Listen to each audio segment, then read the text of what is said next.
Halo, halo, apa kabar? Assalamualaikum warahmatullahi wabarakatuh. Saya Hersman Munarif. Senang sekali bisa kembali menjumpai Anda semua. Mulai sekarang bagi para mahasiswa dan aktivis ini harus hati-hati ya kalau mau menggelar aksi bersamaan dengan kunjungan Wakil Presiden Gibran Rakabuming. Bukan hanya kunjungan, saya kira termasuk berbagai aktivitas lainnya dari Wapres Gibran Rakabuming Raka ini ya. Ini mesti hati-hati, lihat kiri kanan kalau nggak mau bernasib sama seperti tiga orang aktivis Pergerakan Mahasiswa Islam Indonesia atau PMII. PMII ini adalah organisasi underbow dari eh, Nahdlatul Ulama ini. Tiga orang anggota PMII dari cabang Blitar itu mereka diringkus saat ini mereka membawa poster ketika Gibran ini sedang melintas menuju sebuah rumah makan di kota Blitar, Jawa Timur hari Rabu kemarin, tanggal 18 Juni 2025. Ketiga orang mahasiswa itu termasuk diantaranya Ketua PMII Cabang Blitar itu sempat ditahan selama beberapa jam, baru setelah itu dilepaskan. Ini polisi menyebutnya mereka diamankan. Tapi ya sebenarnya ini eufemisme ini ya. Mereka jelas ditangkap gitu, kemudian sempat ditahan, tapi meskipun mereka disebut diamankan, gimana kalau mahasiswanya ternyata mereka merasa tidak aman gitu karena mereka mengaku secara psikis itu mereka tertekan akibat aksi itu, akibat aksi peringkusan dan kemudian disusul dengan penahanan itu. Padahal mereka ini kan cuma membentangkan poster, menyampaikan aspirasi itu tentang dinasti Jokowi dan juga menagih janji Gibran Rakabuming Raka waktu kampanye. Pada waktu itu kan dia menjanjikan 19 juta lapangan kerja. Yang terjadi sekarang malah PHK besar-besaran. Jadi ya masa cuman membentangkan poster begitu saja langsung diringkus gitu ya. Eh, Mereka coba faktanya ya, kalau itu mereka ini kan nggak salah. Faktanya misalnya sekarang ini selain terjadi PHK besar-besaran, untuk mencari pekerjaan itu sulit banget. Ini makanya kita nggak perlu, jangan terlalu terkejut gitu. Setiap kali ada job fair itu langsung diserbu oleh para pencari kerja. Bahkan ini membludak seperti yang terjadi di Cikarang, Cikarang Bekasi beberapa waktu yang lalu itu. Karena ini targetnya cuma 5.000, yang datang sampai 25.000, dan kemudian ya terjadi keributan ini, gontok-gontokan ini antara mereka para pencari kerja ini. Ini semua karena mereka berebut apa ya, antri formulir gitu, kalau tidak salah itu ya.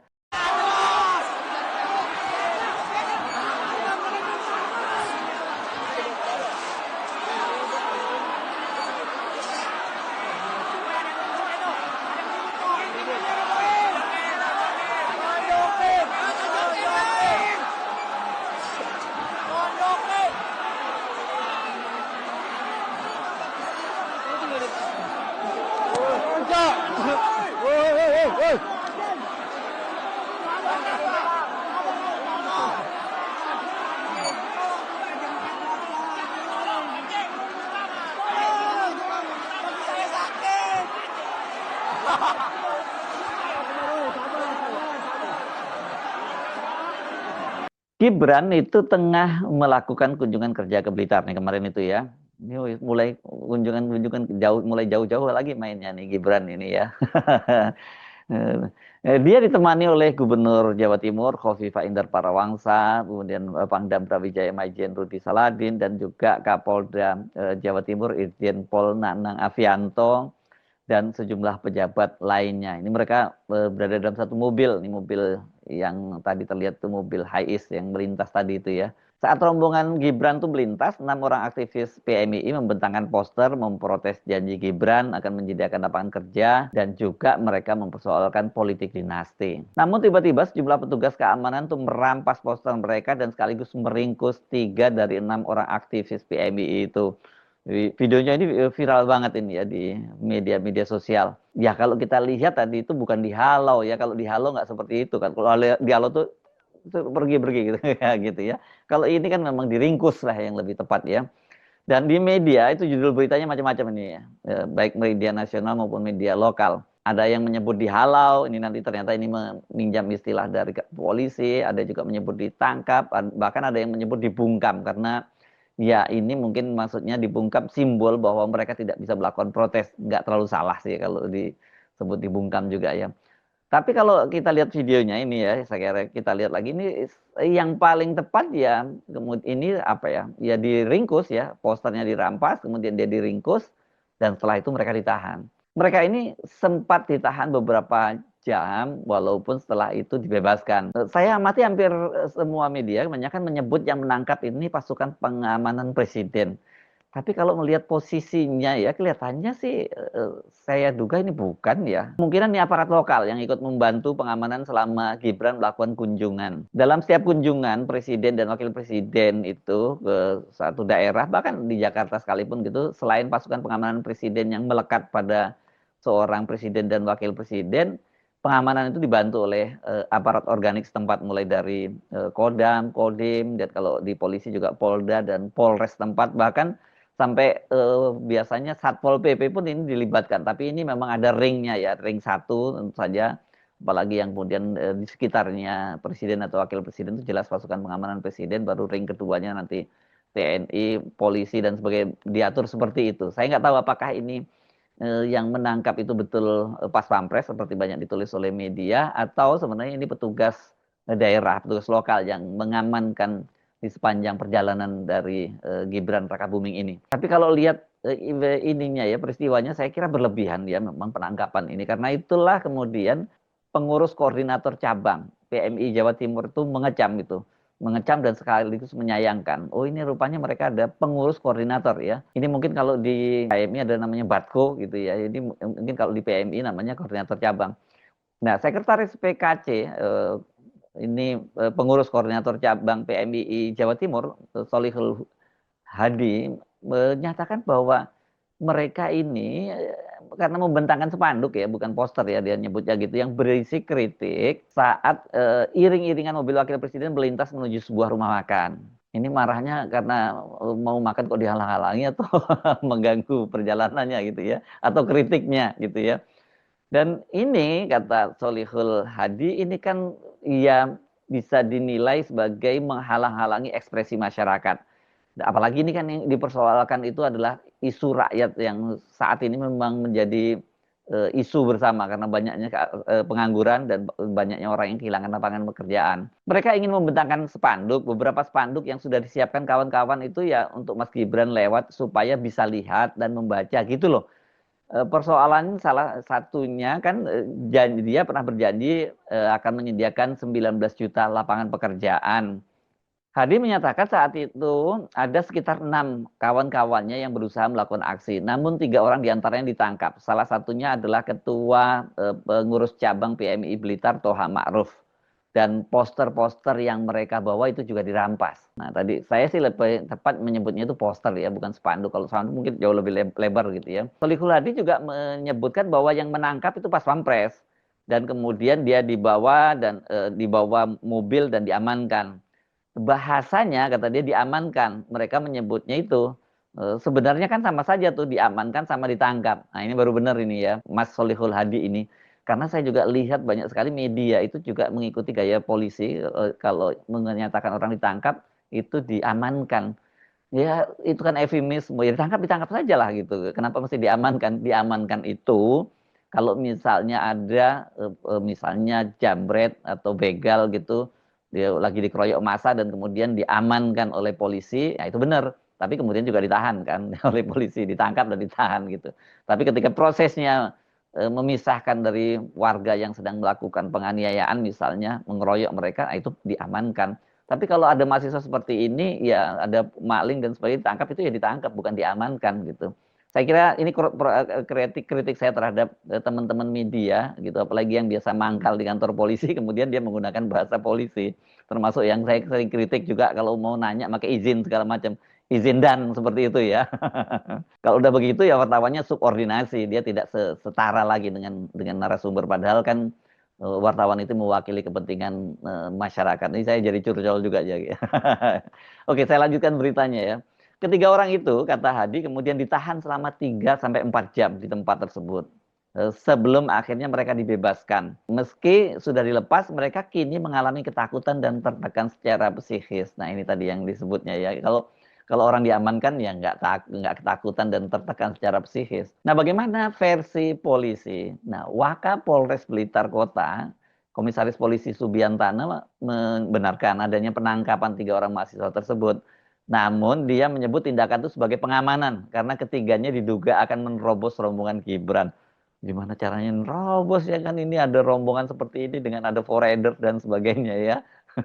Bahwa pada saat rombongan wakil presiden mau mengarah ke rumah makan Bu Mami, ya ini nama tempat rumah makannya ya. Tiba-tiba ada 3 orang yang mau menerobos barisan itu sehingga dari pengamanan untuk dipinggirkan supaya jangan sampai menerobos rombongan.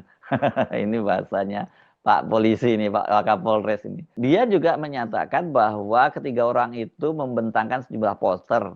Namun kata dia penangkapan itu ya bukan karena poster itu tapi karena hendak menerobos laju rombongan Gibran sehingga dihalau untuk dipinggirkan kata Pak Wakapolres. Ini bahasa media kemudian ada yang menggunakan kata dihalau ini dari bahasanya Pak Polisi ya. Penangkapan itu, kata dia juga sesuai dengan prosedur pengamanan wakil presiden yang masuk dalam kategori very very important person. Kata dia kalau VVIP kan harus steril, tidak ada kendala. Usai ditangkap, itu kata Pak Wakapolres itu, kemudian ketiga orang mahasiswa tersebut sudah dipulangkan dan tidak ada penyelidikan lebih lanjut. Ketiganya ya sudah dipulangkan, wong cuma dihalau, disuruh minggir saja.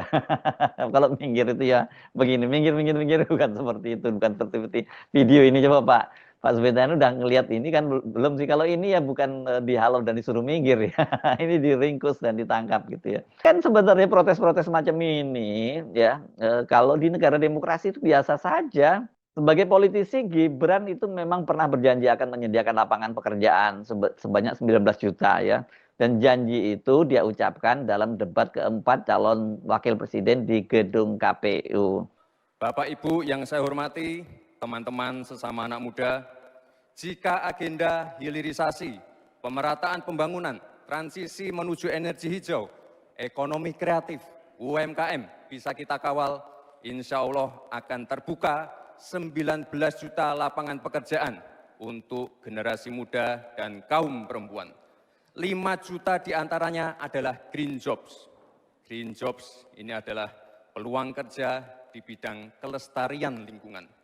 Green jobs ini adalah tren peluang kerja masa kini dan masa depan. Untuk mendorong kesejahteraan petani, akan kita dorong terus ketersediaan pupuk dan bibit yang mudah dan murah. Untuk menjaga stabilitas harga pangan, akan kita optimalkan peran dari TPID, ID Food, Bulog, dan Badan Pangan. Untuk meningkatkan produktivitas para petani, akan kita dorong terus mekanisasi. Generasi muda akan kita dorong melalui smart farming. Sebagai politisi, janji kampanye itu harus ditepati. Faktanya sekarang yang terjadi malah sebaliknya ya.